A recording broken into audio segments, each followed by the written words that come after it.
Um, well, one thing actually I think for you, Curtis, really is within CRI UK, how do you think you'll see an alteration in the balance between discovery and other forms of research, such as your clinical trials? Because obviously they're very expensive to run. Do you think the portfolio will change? So I think we're trying really hard to make sure that we still have that full breadth of the research portfolio. It's probably too early to say. I think there'll be cuts across the board, but I think proportionally you'll probably see coverage across the whole portfolio. So I guess what I'm saying is I don't think you'll see a whole tranche of discovery research cut out, or specific clinical trials not running anymore.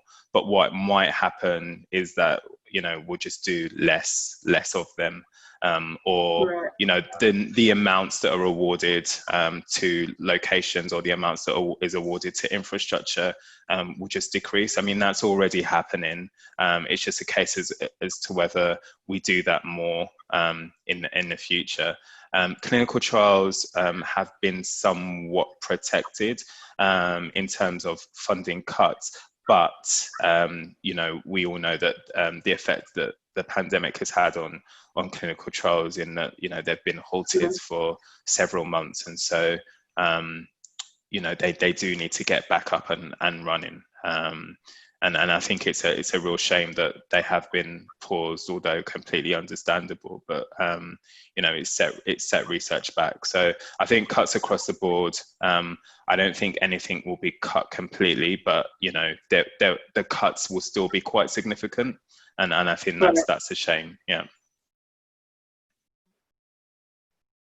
Steve, do you get a sense from, or within some of the larger organisations that are members of BIA that they might alter the balance at all?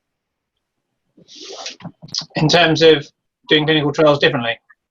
Well, I was thinking more about discovery research, but I think let's move on to clinical trials differently, because clearly there's been a huge acceleration with and turnaround times and everything with MHRA, etc.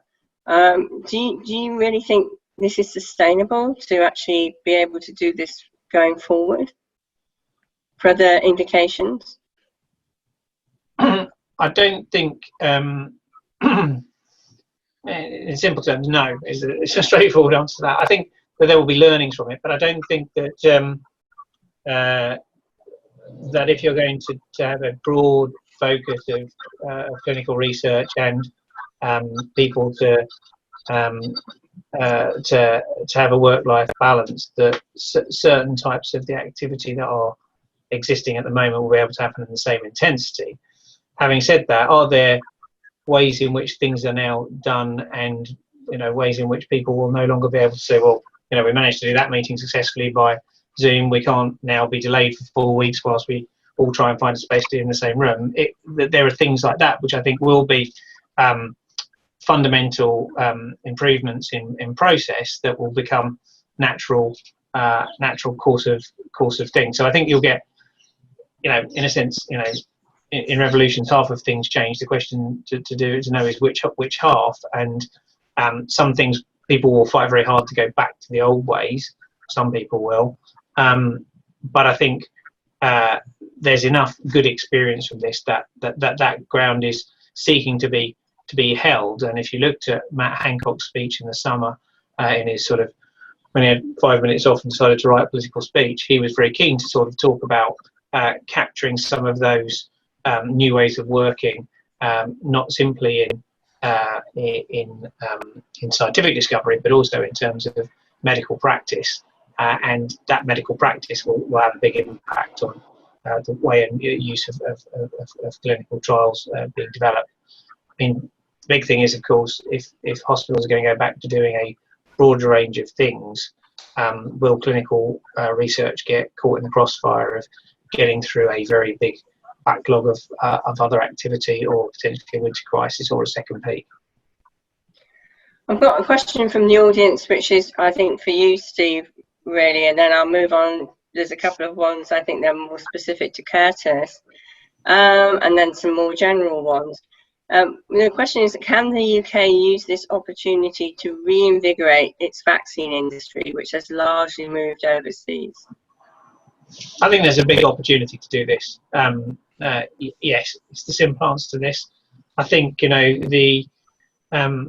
when the UK has got candidate therapies, candidate vaccines in the first wave of global as a global one, so I think that's a big opportunity. I think there's been a serious discussion around the fragility of global supply chains, partly as a result of COVID, partly as a result of Trump and China and things. So I think that there is a fundamental re-examining of this. Of course, before the COVID crisis, the development of the VMIC Centre, the Vaccine Manufacturing Innovation Centre at Oxford, based off some of the work that was already being done in Oxford, was in process as a result of the life science innovation, life science industrial strategy. So I think we were already, as a nation, looking to have a new focus in this area, and I think the good work that has been done has focused that. I think there's some good questions to be had, and I'm sure people on this meeting know more about this than I, as to which of the modalities that might be best for the UK to look to pioneer in. You know, do we double down on technologies that are capable but improve the process of those, or do we look for next generation technologies, the mRNAs or other technologies? And I think that there will be an interesting discussion about what that is, but you know, where the UK focuses. But I think there's also going to be some new institutions, some new capable institutions. We've also seen the Vaccine Task Force invest in a site through the Cell and Gene Therapy Catapult and Braintree, which could also do some of this. So I think if you've got VMIC, Braintree, the experience in Imperial, the great work in Oxford, I think there will be a new focus and a new desire to be able to do this. And of course, this doesn't necessarily, COVID may not go around, it may not go away, it may mutate, it may need different things as we go on, may become an annual or a biannual, boosters and all the rest of it, who knows. But also there's still a lot of other unknown pathogens, and I think there will be a desire to do a plan for the next pandemic, which is better than the plan or perhaps the resource on the ground that we had for this one. Okay, well, let's hope so. We've got a couple of questions for Curtis. One is, how can CRUK and the NHS help cancer diagnosis and treatment during COVID-19 for those who already have cancer and for those who may have it but have not yet been diagnosed? Sorry, so repeat the question.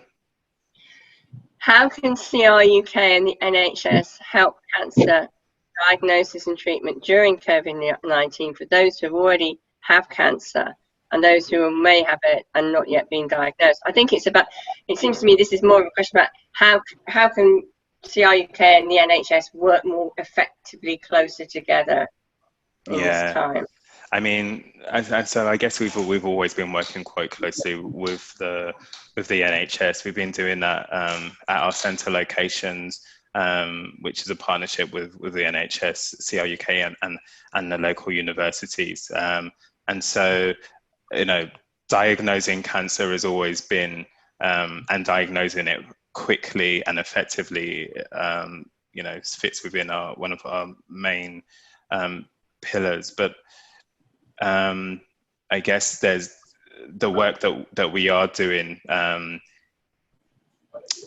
If we're talking about research, there's lots of research activity that's looking at faster diagnosis. So, how do we make it easier for people to be diagnosed? So one of the things that I can think of off the top of my head is some activity that Caroline Dive in in Manchester and her team are doing, and they're looking at you know, just putting CT scanners in supermarket car parks and getting you know, people to come in, and they'll get letters, and they'll be asked to do some screenings, and then, you know, they're looking at how they can use relatively simple measures to capture people, to scan them, to see what their diagnosis might be, and then to really accelerate their treatment plans going forward. So, you know, if they're identified as having lung cancer or early lung cancer, then they can be put on the right track for treatment and hopefully recovery. So I think it's more about replicating loads of those activities that we're already doing, making them more widespread. But, you know, these are smaller studies, and I guess, you know, once we get some convincing evidence, convincing enough evidence to start rolling them out across the country, then I guess we will do so. But I guess just to say that, you know, the work is already being undertaken, and there's lots of activities within our experimental cancer medicine centers as well, that's looking at, you know, faster diagnosis and so on. So it's happening. I suppose one thing I'd like to ask about is a lot of treatment has stopped or been delayed, and I wonder to what extent either the NHS or CRUK is looking across the various cancers and measuring the economic impact of that delay versus actually the economic impact of pulling people off and doing COVID, to help, if we have another wave, to help decide which are the areas of oncology treatment that a delay or whatever would be have much more serious downstream consequences than if you delayed in another area.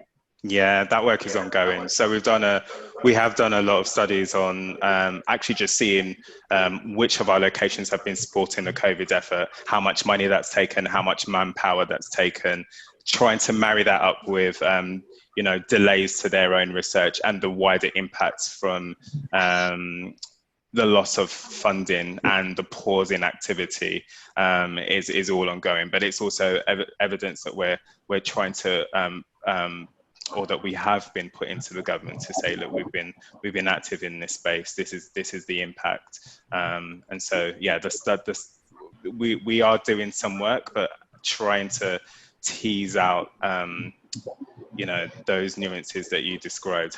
We don't have definitive figures, for example, but certainly it's been impacted. Well, this is another one that's for you, and then I'll give you a bit of a rest. Can you explain how the huge donations given to NHS charities throughout the pandemic reach or affect organisations like CRUK? I mean, does any of it come to you guys? The people who work? Money that goes to the NHS?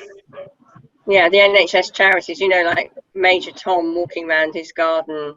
Yeah, I mean, if only. I mean, it is completely separate, and you know, that's the thing, right? We have our own fundraising streams, and unfortunately, that money doesn't come to CRUK.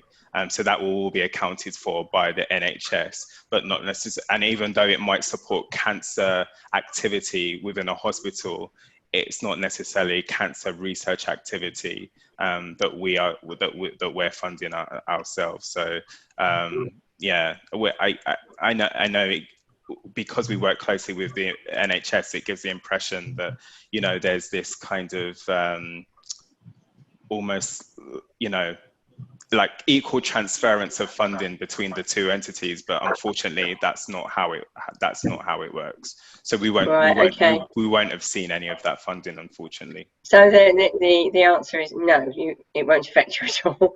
Yeah. Okay. In terms of sort of, over to you, Steve, here, and I can answer a bit for Benevolent as well. Applications for nursing degrees have increased substantially during COVID. What are you doing in biotech AI to encourage youngsters to biotech to take apprenticeships with you. I mean, certainly from a benevolent point of view, we do have internships, and we are looking at other ways of training, and we also, in terms of PhDs, we are involved in several of the doctoral training centres, and we do have outreach activities to local schools in our area. So at Benevolent, we are trying to encourage youngsters to get involved. Steve, do you have a sort of BIA perspective? Obviously, there's a lot of outreach there. So yeah, I mean, I think in terms of the specifics on apprenticeships, apprenticeships are tricky things for small and medium-sized enterprises to get into, because if you're a small organisation of less than 10, it's not straightforward to structure a meaningful apprenticeship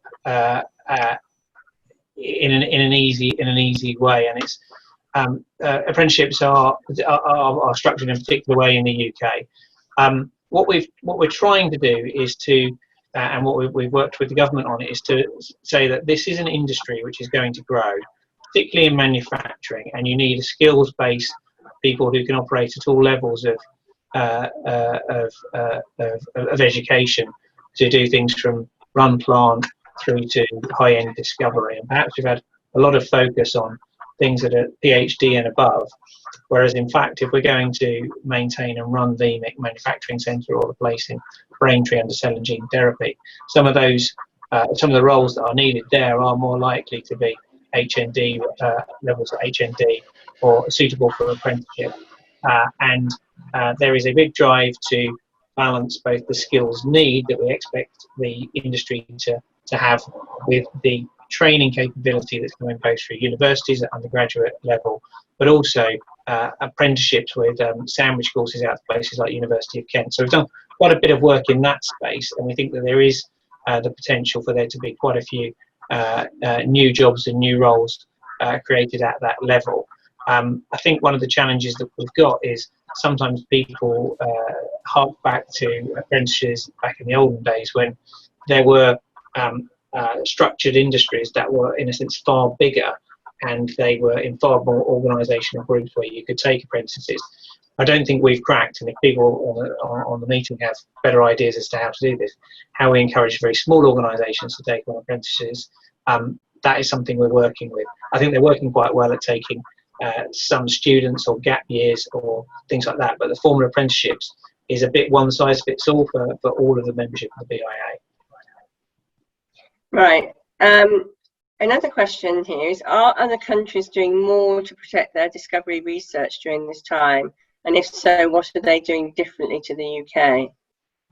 I'm not really aware. I mean, I know there are some cuts in some of like US, etc., but also there's quite a lot of investment as well. So I think it's such a fast-moving thing at the moment. It's hard to really get a good sense of what's happening. But Steve, you might have a different perspective. I mean, I'm lucky enough to chair the International Council of Biotech Associations, so I get a global perspective from talking to colleagues. A couple of reflections. In China, obviously, a strategic goal to improve discovery research and lots of money to support Chinese to pursue PhDs and excellence around the world. Much of that going into people coming into UK academia to do part of that. So China is obviously investing heavily domestically in discovery research at a rate that I think is beyond anybody else in the world, and we'll see where that gets to in the years ahead. US, obviously, Trump has cut some of the budgets going into these types of research, and that is working its way through the sausage factory. There was expectation in Europe of there being as part of the recovery fund, a very significant amount of money going into health and into life science, but some of that has been scaled back in the recent discussion amongst European countries. So perhaps the mega fund that was expected isn't quite as mega as it was. And in the UK, we're obviously working towards the 2.4%. We're all supportive of the UKRI. We're looking to forward to working with Rosalind Laser in her new role. Now she's taken over from Mark Walport. And I think the interesting policy discussion is how does we make sure that the UK protects and maintains its science base whilst focusing on some of the priorities that Dominic Cummings talked about in terms of ARPA. Yeah. I mean, Curtis, I don't know if you've got any comments on that or... Not really. I mean, but I think it is just to be aware that, you know, elsewhere, we have very different situations in other countries. I don't think there is any other organization in the world really like Cancer Research UK, where a charity is funding more than 50% of the nation's, you know, cancer research. So I think just to bear in mind that I think we just have a very different system, and I think maybe that's why it's so precarious right now. If we're thinking about Cancer Research UK, because, you know, if a charity can face these kinds of troubles, and we don't know what the result is going to be, apart from knowing that, you know, cancer research is actually going to be heavily impacted. And I think some other countries might be a bit more protected, like just because, you know, either the government plays a larger role in supporting that research, or it's supported by, you know, by biotech, for example. So yeah, it's a very unique situation that we have in the UK, specifically for Cancer Research UK, for cancer research. Okay. Yeah. Right, this is a really interesting question, and it's one for us all, I think. The public are accustomed to being told drug discovery takes time, a long time, and is expensive. Does COVID prove that wrong and potentially undermine future trust in the cost-time argument? I think that's a really interesting question, and one of the things I think it will be important for the industry to capture is actually how much investment has gone in to trying to get all these therapies, potential therapies tested, because I am sure you know, many will fail, because that is the nature of the beast. You know, our understanding of COVID itself is still in its infancy, really. But I think it's very pertinent that the industry should discuss this and collate the arguments. And also the other thing I think it's important is coming back to what I was talking about before in terms of collaboration and ways of working. Let's look at where the boundaries really are. What is it that is really pre-competitive, or sorry, rather than what is really competitive, and what is it that actually sharing you know, the overall community gain. And I think so I think this is important, and we must pay attention to it, because otherwise it could. I do believe that we haven't got the sophistication yet, although with AI and the use of technology, for example, to stratify patients and do remote clinical trials, we may be able to cut the costs. But we're still at the infancy in terms of understanding of diseases, and so that's where the sort of biggest risk is still in drug discovery and development. Steve, I don't know what your view is on that. Yeah, no, it's a great question, and it's one of those ones where it's a real shame that we're not all together, because it would be lovely to have this discussion in the room. But I think, I mean, wouldn't that be brilliant if we you know, solve the COVID challenge, and then the challenge to us is, well, why can't you solve some more really fast, please? Let's take that on. I mean, I actually think that there's still many bumps in the road till we get to something that's effective in COVID, and of course, stuff that's been proven to have some effect has come as a result of developments that were done generations ago. So we're, you know, in a sense, that's a freebie off the back of development from the 1960s and 50s and 60s. The thing that we're doing with COVID,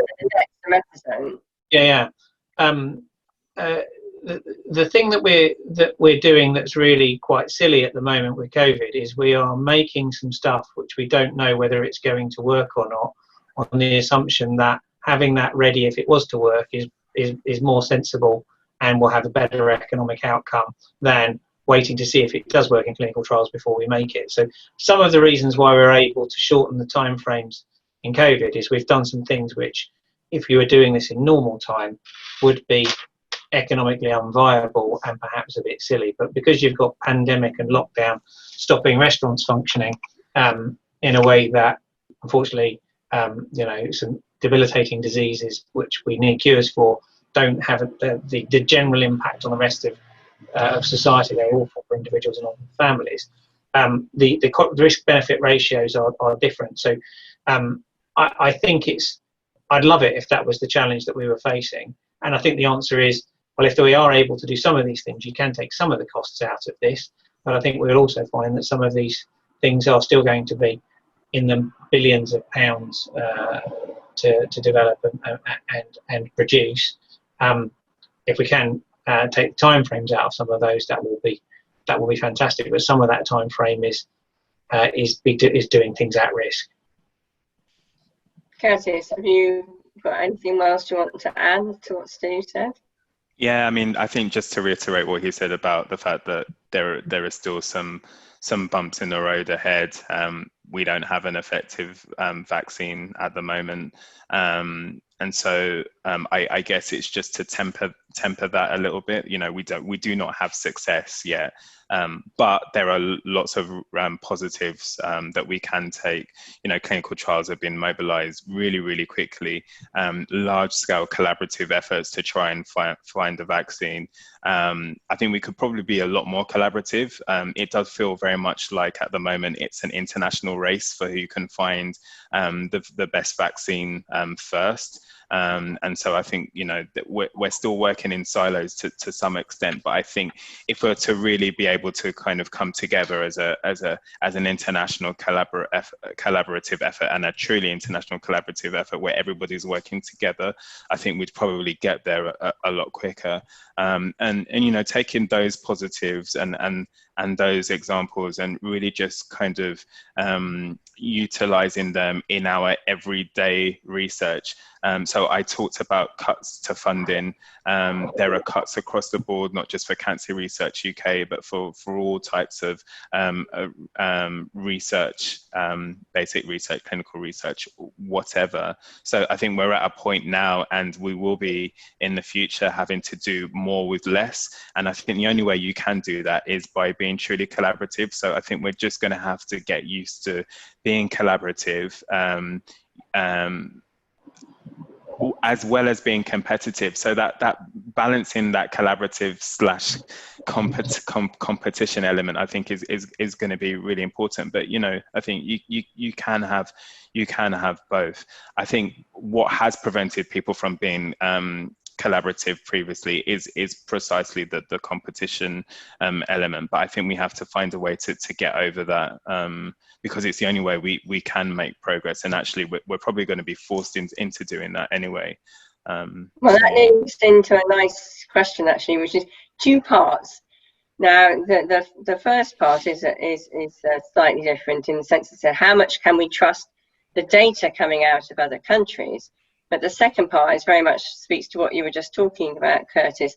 What can we do to improve collaboration within the discovery community going forward? So we need to have more collaboration, but how can we incentivize that? And I think funders like CRUK and UKRI actually have quite an important role to play here.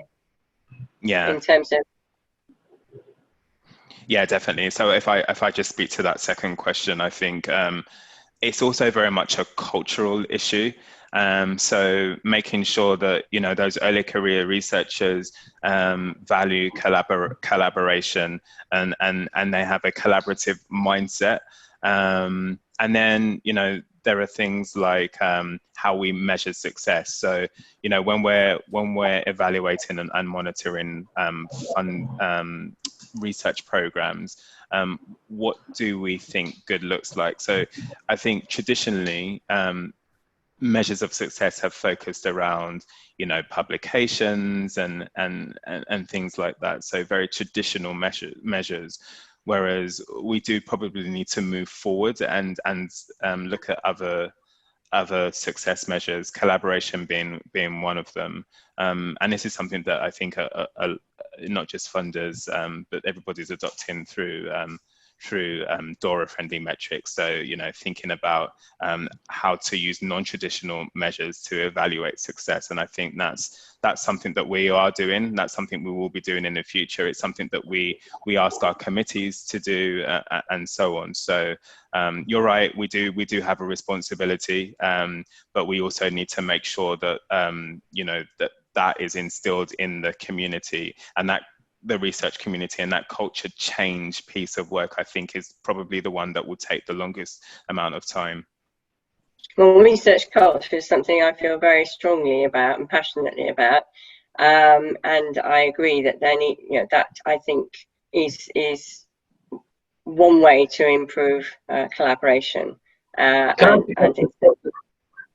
I pick up the point about competition and collaboration? I mean, I'm delighted that we're not all singing Kumbaya and thinking that there's a single result that's going to, the single magic bullet that's going to solve COVID-19. If we were, I'd be really, really worried. I think it's great that we've got different scientific approaches being rigorously tested around the world. And probably at the end of the day, you probably want 5 or 6 that work out of 100. So it's really useful to have that. So I don't think that that's bad. I think that that's good. And I think actually the groups will learn off each other, and you'll learn off other people's approaches that fail. And if we didn't have that, I'd be, you know, if anybody thinks that they can pick the winner at this point, I would be nervous. And I think there's also an element in which getting everybody together and getting consensus is also a time sensitive process. If you can actually get people out, get going, and get some stuff to happen, then and that's driven by scientific curiosity, driven by desire to be first, that sort of entrepreneurial spirit can make a big difference in getting some stuff going. So I think we should be positive about that, because some of these things, if it wasn't for the oomph that we've seen from some groups, may not have happened. They haven't sat down and waited for everybody to get together on this. They've gone off and made it happen, and I think that that's important, and we should celebrate that as a cultural aspect of research culture, to put it that way. On the trust point about data, it's not about trusting data, it's about generating data that can be interrogated rigorously and scientifically. Now that data can be created in many parts of the world, and we've seen data, you know, we've got data creation happening all over the world with COVID-19. As long as it is robust data and can be rigorously examined, whether that data comes from South Africa, whether that data comes from Brazil, whether that data comes from the US, whether it comes from Europe, China, I think that can be part of the process. I'm nervous about the claims being made from Russia, because they don't seem to need to sit within this. And I think we also need to be critical of our own developments in this process. I'm slightly nervous of everybody publishing everything on pre-pub and then it not essentially going through peer review. Peer review is not infallible, but the replicability of some of this stuff is important, and people doing it again might also be important, or seeing it at scale. And there is a tension between speed and sharing that, and then making sure that we replicate and do again or test again some of the stuff that's out there, or wait for the full things. And I bet, you know, carry the crosses of some of the early stuff on testing capability and the ability to do an antibody test, which hasn't proved as easy as people had initially hoped it might do. Yeah, I think the point about data is, it's the quality of the data sets coming out. So I don't think it's necessarily a country by country thing. I would be very happy, as you said, to good quality data coming from wherever, Brazil or South Africa or whatever. Last month, the UK R&D roadmap was launched. What are your thoughts on the government making the UK a scientific superpower a core priority? How do you feel this might impact discovery research in the short and the longer term? I mean, my view is that there's a real opportunity with ARPA, for example, to have some blue sky innovative funding of research. I think there is an opportunity with UKRI being formed that hasn't yet been realised in terms of actually the interface between different sectors, cross disciplinary working, interdisciplinary working. You know, I had expected to see more change in how research was funded from a government point of view hitherto, and I would like to think that after the consultation on the UK R&D roadmap that there will be some thinking around that, because I think to be a superpower, you have to have that balance between innovative research but also the translation of the research, and how you get that balance is pretty critical. So I think it could be a good thing, and certainly the commitment in terms of research budget is a good thing, but it's getting that balance right, and also a lot of that R&D roadmap is quite heavily dependent on industry engagement, and so having policies and incentives that are industry friendly are also important. Steve, what do you think? Well, I'm going to take my Westminster Insider on this at the moment, which is, it's interesting that the Science Minister's gone down from being a Minister of State to a Parliamentary Undersecretary, so it's a sort of step down in rank in the ministerial things in the recent reshuffle. It will be the genesis of this document was from within the Department for Business, Energy and Industrial Strategy. So my question is, how does this fit with where the centre of government thinking appears to be to me at the moment, which is somewhere between Cabinet Office Number 10 and the Treasury, Michael Gove, Rishi Sunak and Johnson and Cummings. And in some senses, was this a work done during lockdown by a sensible group of policy officials who are trying to focus on what they think the government's trying to do? So I think what I'm keen to see is real engagement with it, with decision makers, because I think the rubber will hit the road with the comprehensive spending review, with the proposed look again at Innovate UK, and probably ARPA. And I think that'll be really interesting to see how the new head of UKRI looks to take the organisation during this period of change. So, sorry, it's the sort of Westminster Insider's perspective rather than a policy perspective on that one. Curtis, have you got any comments? Yeah, I mean, it's obviously a good thing. You know, anything that kind of brings research and development into into the public forum and it puts it on the agenda, I think is a good thing. In terms of the roadmap specifically, I mean, I guess my only thing would be to have some reassurance that this is not a roadmap that's in isolation, but it's also looking at how it's going to connect with other roadmaps and strategies. So there's a particular, or there are lots of references there about retaining talent and making sure that we have the talent to be at the forefront. But I think that probably has to come on very, very early, right? From secondary school and below, making sure that people are interested in research, and that it's a career that they want to have. And that doesn't necessarily mean that they need to be research scientists, because there's loads of careers that are affiliated with research and development. That doesn't necessarily mean that you're in a lab. But I think actually getting people interested early enough to understand the differences between those different roles, I think would be quite good. So yeah, just more thinking around how they're going to make sure that there is like a sustainable pipeline. And then when you get right up to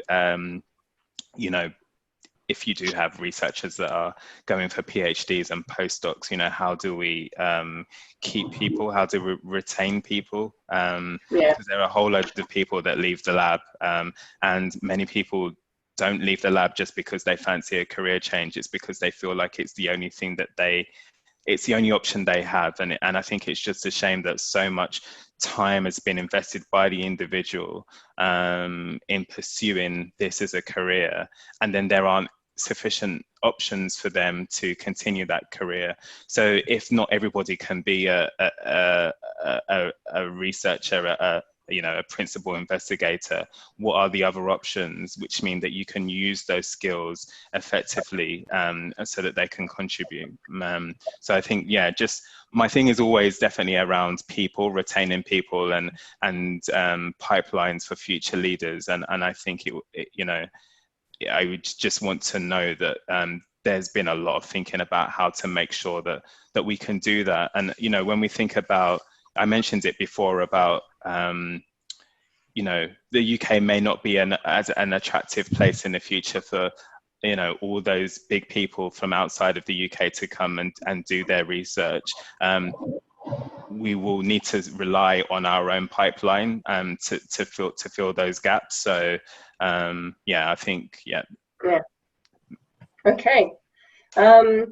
I think we've touched on this a bit actually before. This question is, what are the expectations, projections in other disease mortality rates in the UK due to the impact on screening programs? It seems to me that this is work in progress. People are looking at that and assessing it, but really I don't think we've had enough time to be able to pull all the information together. Bear in mind it's only really hit us for the last 7-8 months or less even. So being able to measure the outcomes for people who have been affected by their operations being delayed, or their diagnosis being delayed, or their treatment being delayed, I think we won't know that, at least until, for many diseases, until 1 or 2 years or more hence. Yeah, I agree. Yeah, definitely, it's too early. Yeah.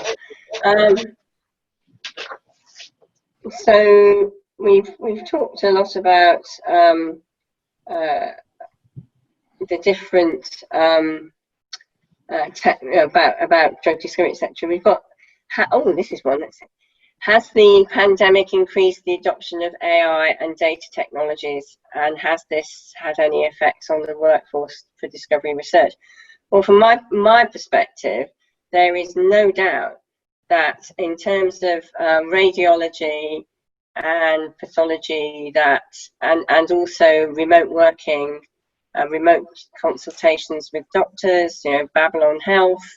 I chair one of the networks for radiology that was awarded from the government's MRC Innovate UK grant for setting up networks of digital pathology and radiology.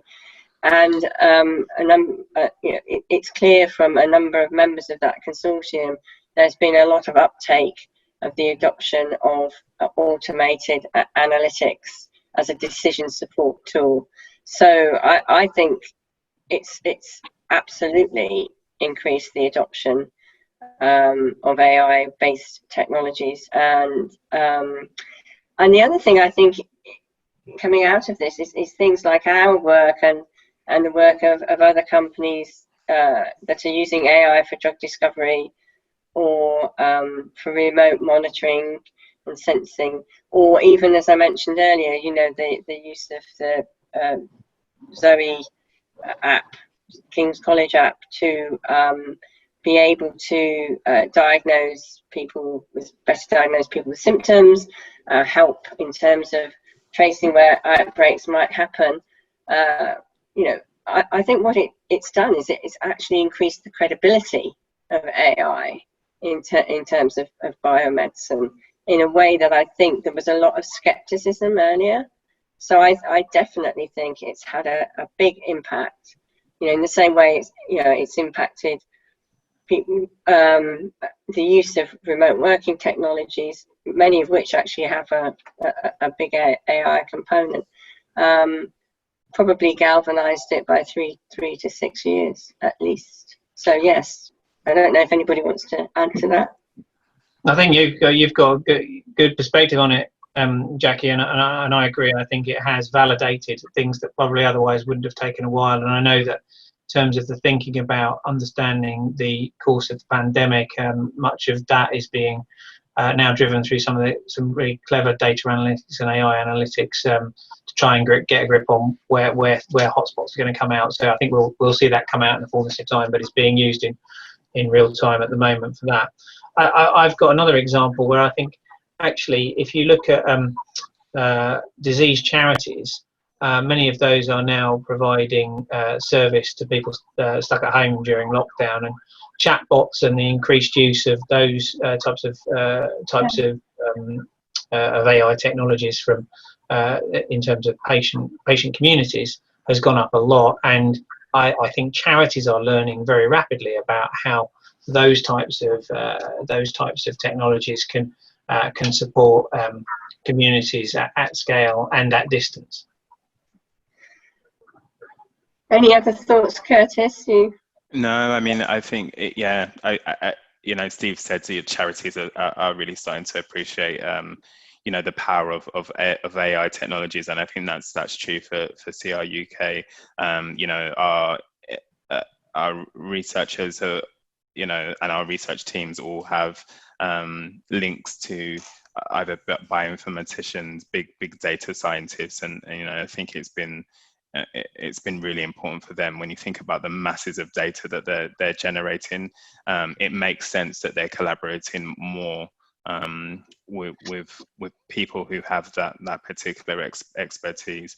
And then even if we're talking about, you know, COVID-19 discoveries, and we look back in the earlier days of the pandemic, and you know, DeepMind were using their AlphaFold program to kind of look at the structures and to predict the structures of COVID-19, and I think that was really interesting. I think it really shows that the power of AI and how it's just becoming the norm now. I think there was a time when it was probably people were a bit skeptical, but you know, it seems what I'm encouraged by is the synergy between, you know, biology, data science, and how it's come together. And actually it's just become a norm that, you know, with those big research teams and programs, you will often always have somebody who's a data scientist, bioinformatician, computational biologist who's attached, and I think that's really encouraging.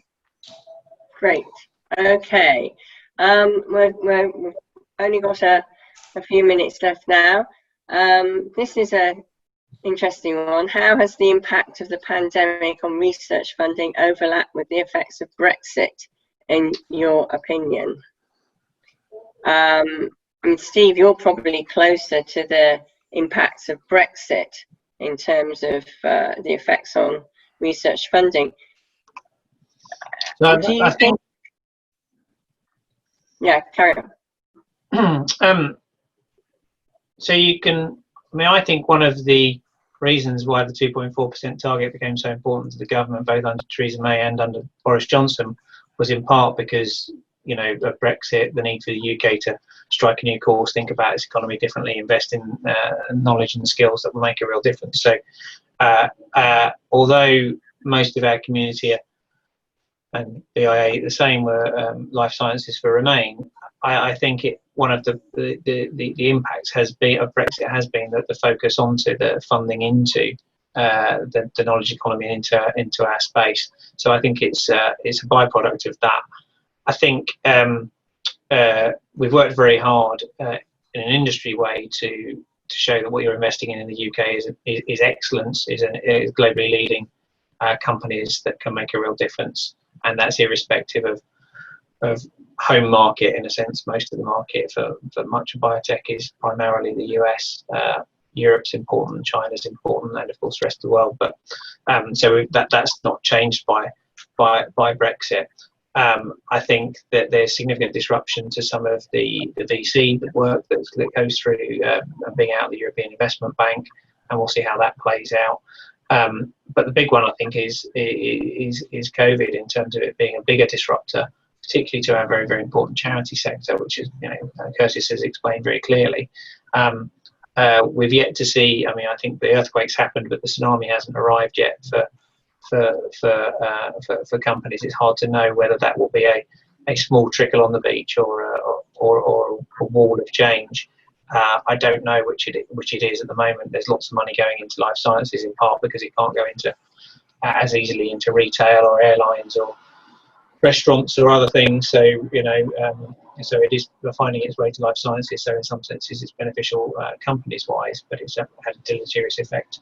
And at some point, the government's got to stop printing money or writing checks, and that is going to come to us all. I don't think we're there this year, but I think we will be there quite soon. And therefore, how the UK stacks up in a post-Brexit world will be important. And there things like trade barriers and state aid and how trade deals get done will have an impact on the types of support and subsidy we can support for industry and the science base if we're going to do the global written trading thing.